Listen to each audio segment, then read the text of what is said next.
apakah dapil di Kabupaten Lumajang perlu dirubah, Pak, untuk pemilu yang akan datang? KPU juga mempertimbangkan adanya kedekatan budaya, terus pola komunikasi masyarakat, aktivitas ekonomi, dan lainnya. Jadi mengapa penting aspek budaya ini menjadi salah satu hal yang harus diperhatikan dalam penataan dapil, bukan hanya sekedar memilih wilayah, menggabungkan antara wilayah satu dengan wilayah yang lain, tetapi juga kita harus melihat mengapa dapil itu penting, karena dapil ini mewakili nanti representasi masyarakat. Halo Sobat Pemilih, kembali lagi di podcast Bung Jangli.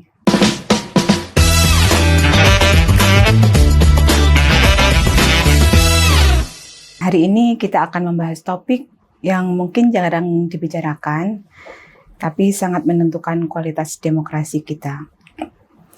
Hari ini kita akan membedah tentang dapil pemilu 2024. Sudah idealkah atau perlu evaluasi? Jadi bagaimana sebenarnya KPU menentukan daerah pemilihan? Apakah setiap suara masyarakat itu sudah memiliki nilai yang setara? Dan apakah dapil di KPU Kabupaten Lumajang sudah ideal? Maka hari ini kita menghadirkan narasumber yang kompeten di bidangnya. Selamat pagi Pak Wiwit. Pagi, udah. Beliau adalah anggota KPU Kabupaten Lumajang, Divisi Teknis Penyelenggaraan Pemilu. Jadi kalau biasanya masyarakat bingung milih caleg gitu ya Pak ya. Jadi kalau KPU itu bingung menata dapil. Betul. Okay. Jadi teman pemilih, langsung saja kita bertanya-tanya tentang proses penataan daerah pemilihan. Pak Wiwit, kita langsung ngobrol atau mau ngopi dulu ini? Monggo. Bisa dimulai. Ngobrol sama ngopi ya Dit ya. Tolong ya Dit, kasih kopi biar obrolan kita tidak terlalu tegang. Karena saya tegang ini loh. Jadi mungkin sebagian masyarakat kita saat ini itu hanya taunya kan datang ke TPS, kemudian milih caleg gitu ya Pak. Ya. Sudah selesai, nanti mereka taunya siapa calegnya yang dapat suara terbanyak. Padahal di balik itu sebenarnya ada proses yang sangat penting dan sangat panjang. Jadi sebenarnya apa sih dapil itu Pak, dan kenapa penting? Dapil itu adalah daerah pemilihan. Daerah pemilihan itu bisa mewakili nanti representasi suara masyarakat. Ini penting karena memang untuk dapil ini nanti berhubungan dengan alokasi kursi. Sebenarnya masyarakat itu kan milih itu kan DPR-nya itu ada alokasinya. Betul. Maka dapil itu penting karena dapil ini mewakili nanti representasi masyarakat ke depannya. Gitu. Kemudian apakah dapil pemilu 2024 kemarin itu, kan kemarin itu kita pertama kali ya Pak ya dapil berubah. Jadi sobat pemilih perlu tahu, jadi sebelum pemilu 2024 dapil kita itu ada 5 ya Pak. Jadi kemudian kita ada perubahan dapil menjadi 7 dapil. Pertanyaannya Pak, apakah konfigurasi dalam pemilu 2024 kemarin sudah mencerminkan prinsip kesetaraan nilai? Lumajang pada pemilu 2024 kemarin menggunakan 7 dapil. Ini adalah pertama kali Lumajang menggunakan dapil 7 ini, yang sebelumnya menggunakan 5. Untuk penyusunan dapilnya ini masih menggunakan ketentuan berdasarkan Undang-Undang Nomor 7 Tahun 2017 dan PKPU Nomor 6 Tahun 2023, di mana masih mengacu terhadap 7 prinsip penataan dapil. Nah, mulai dari 7 prinsip itu, mulai dari kesetaraan nilai, terus kohesivitas sampai yang terakhir itu kalau nggak salah kesinambungan. Nah, dari sisi kesetaraan nilai, penyusunan dapil ini memperhatikan nilai deviasinya, di mana nilai deviasinya ini masih masuk dalam batas yang wajar untuk Dapil Lumajang ini. Akan tetapi untuk Dapil ini bukan hanya dari nilai deviasi Bu, tetapi juga bisa ada faktor lain seperti keterhubungan wilayah, kesinambungan dan segala macamnya. Di mana nantinya dari hal-hal tersebut itu dapat mewakili representasi suara masyarakat. Untuk Dapil Lumajang, dari segi hal tersebut, saya rasa masih cukup relevan dan masih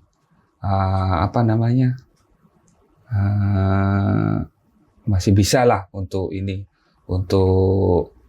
digunakan pada saat ini. Jadi kalau dibilang masih ideal, ya idealnya masih sesuai sesuai dengan perhitungannya. Ya, berarti menarik sekali ya Pak ya.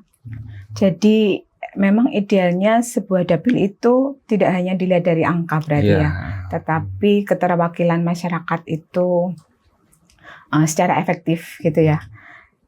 Kemudian Pak, apakah pertumbuhan penduduk itu di beberapa wilayah di Lumajang itu kan ada yang jelasnya ada bertambah ya, kemudian ada daerah-daerah yang pertumbuhannya juga banyak. Jadi itu apa mempengaruhi juga terhadap keseimbangan dapil gitu Pak? Ya, Lumajang dengan jumlah penduduk 1 juta pada hari ini memang di beberapa wilayah mengalami pertumbuhan penduduk itu yang cepat, pesat gitu. Tetapi ada juga di beberapa daerah itu laju pertumbuhannya masih stabil bahasanya.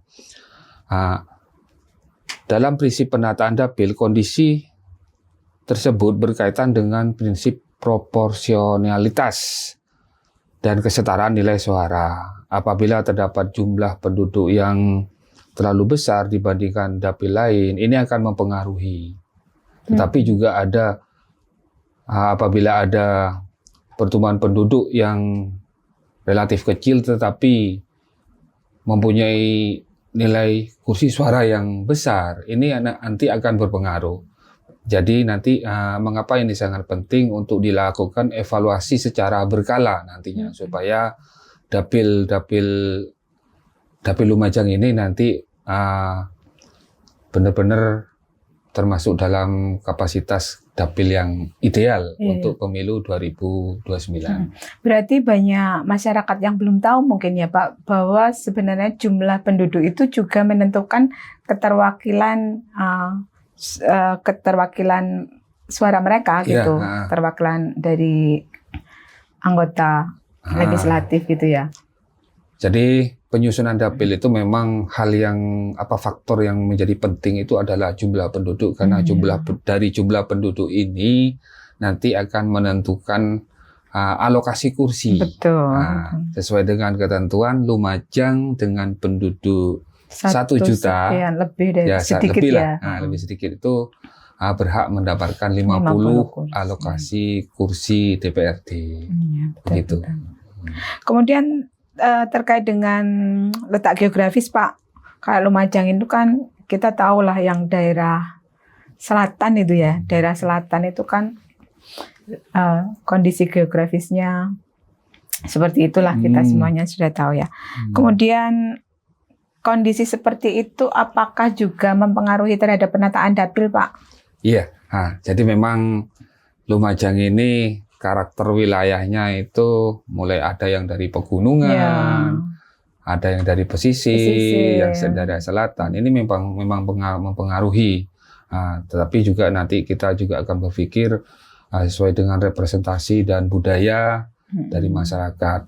Kemungkinan dari sektor sosial ekonomi dan ini nanti yang bererat ini dalam daerah satu dengan lainnya, ini tidak mungkin kita pisah, supaya keterwakilan representasi suara masyarakat itu nanti benar-benar terpenuhi.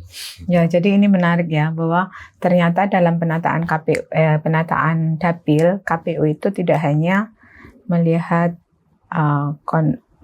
jumlah penduduk, tetapi juga kondisi wilayahnya Kondisi ya, wilayah. kondisi wilayahnya. Nggak mungkin juga wilayah yang pesisir kemudian digabung dengan Ya, yang di perkotaan. Hmm. Jadi itu juga salah satu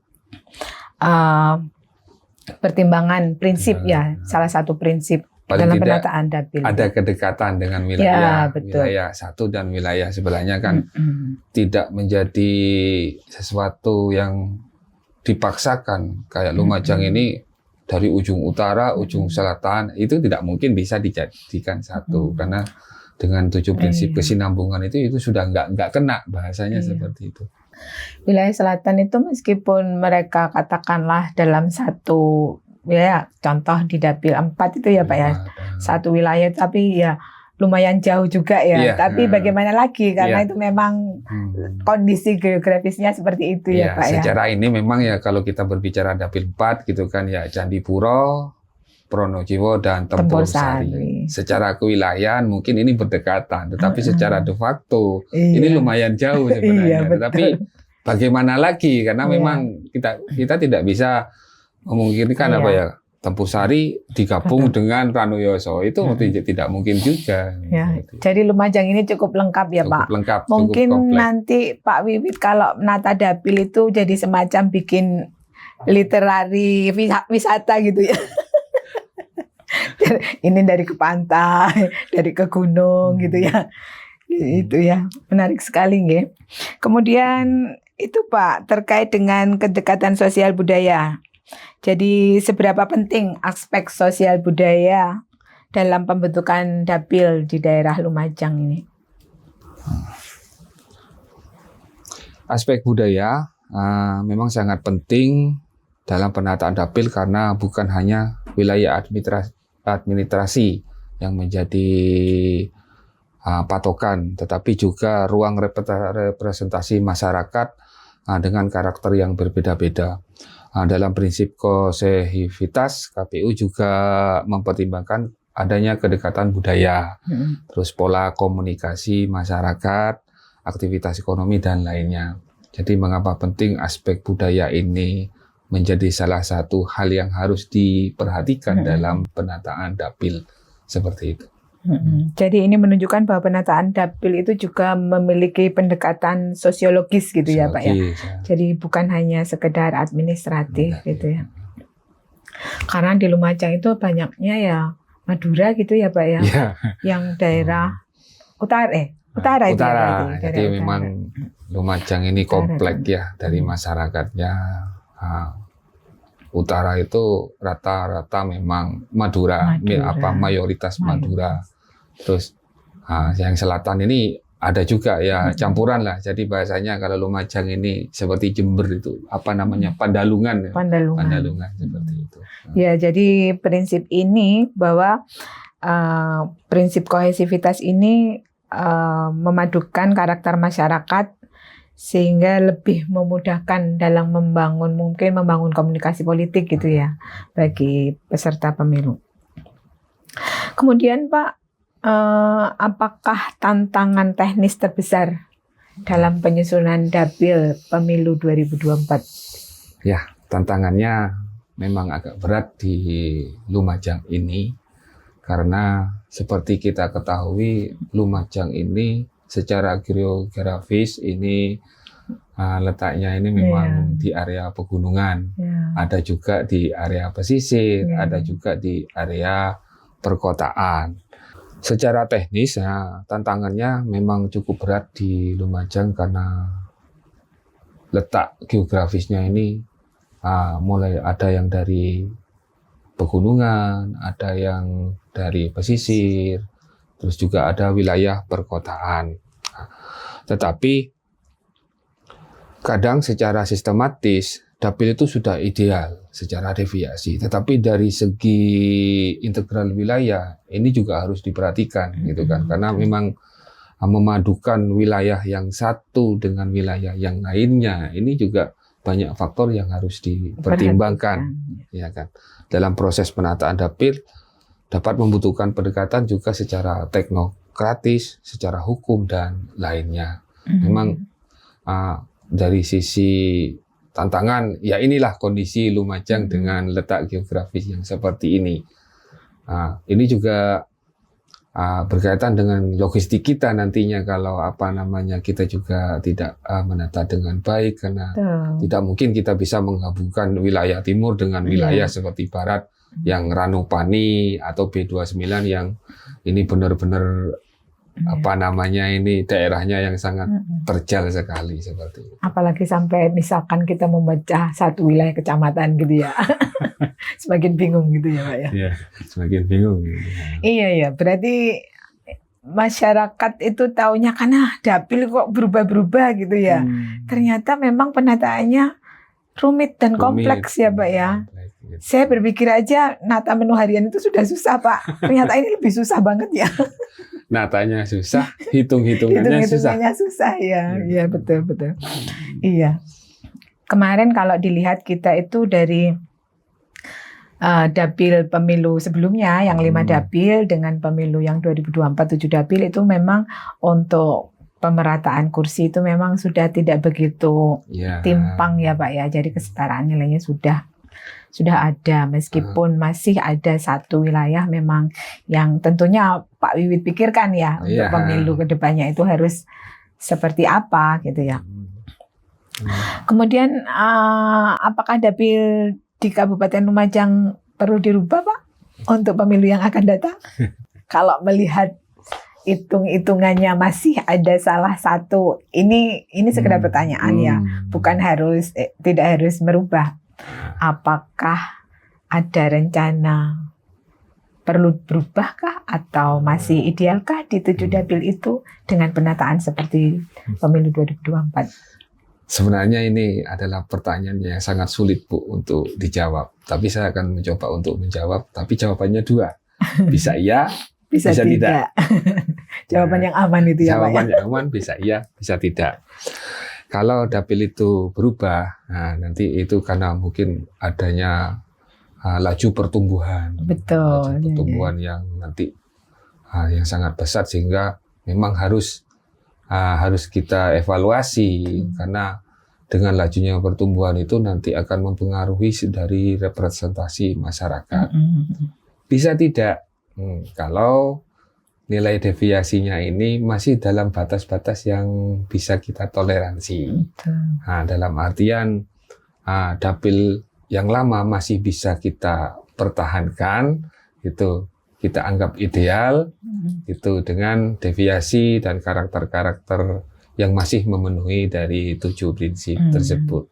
Jadi pertanyaan dari Bu Ida bisa saya jawab dengan ini dua jawaban gitu kan ya. Karena dari jawaban saya ini nanti bisa menimbulkan polemik gitu. Rasanya kalau jawaban saya ini tiba-tiba saya rubah. Dasarnya atau tetap, apa? Ya. Berubah dasarnya apa? Gitu. Tetap sementara ada yang ingin berubah gitu ya Pak ya. Selama masih ideal, jadi masih kita pertahankan dan masih cocok lah untuk dengan kondisi Lumajang ya kita pertahankan dapil yang sekarang ini. Jadi memang kalau perubahan dapil itu memang harus dilakukan secara hati-hati karena juga berbasis data tentunya ya Pak ya. Data, gitu. Kita memang tinggal menunggu data agregat dari kependudukan. Jadi menarik sekali ya Pak ya, karena ternyata memang menjaga kualitas demokrasi itu memang membutuhkan perjuangan. Kemudian dan keseimbangan dalam penataan wilayah gitu ya. Kemudian jadi penataan dapil harus sesuai dengan 7 prinsip. Kemudian juga kita harus melibatkan peserta pemilu tentunya ya Pak ya, peserta pemilu karena mereka yang tahu pasti bahwa perubahan dapil itu memang mungkin akan banyak berdampak utamanya bagi anggota legislatif yang mungkin sudah memiliki suara di kantong-kantongnya sendiri gitu ya Pak. Jadi untuk dapil ini kita memang sering mengadakan diskusi baik secara internal baik juga dengan eksternal yang melibatkan seperti 18 partai politik untuk sama-sama bisa menganalisa relevansi dapil hari ini. Jadi kita sama-sama berdiskusi Betul. tentang dapil yang kita gunakan hari ini. Kalaupun nanti ada perubahan, kita tetap sama-sama tahu kondisinya seperti ini, laju pertumbuhannya seperti ini. Tetapi kalau masih ideal, ya tetap kita pertahankan. Sambil menunggu sambil undang-undang menunggu yang baru. Gitu. Jadi sobat pemilih, dari perbincangan kita hari ini, kita memahami bahwa pemilihan dapil penataan dapil bukan hanya sekedar memilih wilayah, menggabungkan antara wilayah satu dengan wilayah yang lain, tetapi juga kita harus melihat mempertahankan dan menggunakan 7 prinsip penataan dapil sehingga kualitas demokrasi, utamanya di Kabupaten Lumajang, itu tetap terjaga ya Pak ya. Jadi hari ini kita belajar banyak tentang bagaimana penataan daerah pemilihan. Jadi dapil itu memang tidak ujuk-ujuk terbentuk menggabungkan satu kecamatan dengan kecamatan A, B, C, tetapi kita harus melihat hitung-hitungannya juga karena kita harus menentukan juga kesetaraan nilainya, gitu ya Pak ya. Penataan dapil itu unik, jadi kalau terlalu besar juga nggak bagus, terlalu kecil juga nggak bagus.